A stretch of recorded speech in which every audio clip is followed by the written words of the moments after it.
Hi friends, welcome to Sri Renga's kitchen. இன்றைக்கி நம்ம கிச்சனில் ஒரு ஹெல்த்தியான வாழைத்தண்டு பொரியல் ரெசிபி தான் பார்க்க போகிறோம். வாங்க பார்க்கலாம். இது பண்ணத்துக்கு ஒரு பேனில் 3 டேபிள் ஸ்பூன் எண்ணெய் விட்டுக்கலாம். எண்ணெய் நல்லா சூடானதும் 1 டேபிள் ஸ்பூன் கடுகு நல்லா பொரிஞ்சு வரட்டும். இப்போ 1 டேபிள் ஸ்பூன் உளுந்து சேர்த்து விட்டுக்கலாம். உளுந்தும் நல்லா செவந்து வரணும்.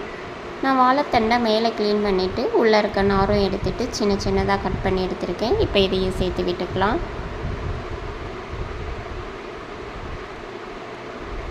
கூடவே கொஞ்சமாக கருவேப்பிலை.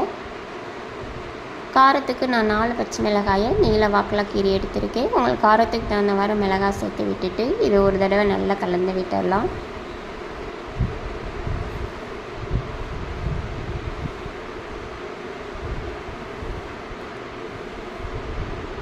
இப்போ கொஞ்சம் மட்டும் உப்பு சேர்த்து விட்டுக்கலாம். வாழைத்தண்டு அதிகமாக உப்பு இழுக்காது, அதனால் கொஞ்சம் மட்டும் சேர்த்து விட்டுக்கோங்க. கூடவே நான் 3 டேபிள் ஸ்பூன் பாசிப்பருப்பை அரை மணி நேரம் போல் ஊற வச்சு எடுத்துருக்கேன். இதையும் தண்ணி இல்லாமல் நல்லா வடிகட்டிட்டு இதில் சேர்த்து விட்டுருங்க. இப்போ இதை ஒரு 2 நிமிஷம் நல்லா வதக்கி விட்டுக்கலாம். தண்ணி எதுவும் சேர்க்க தேவையில்லை.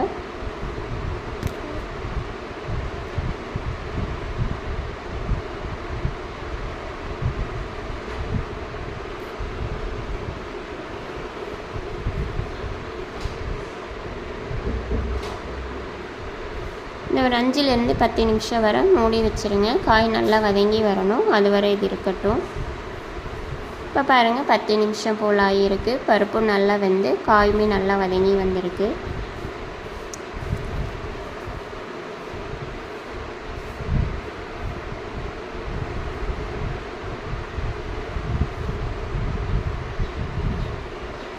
இப்போ இது கூட துருவன தேங்காய் 2 டேபிள் ஸ்பூன் சேர்த்து விட்டுட்டு இதையும் ஒரு தடவை நல்லா கலந்து விட்டுடலாம்.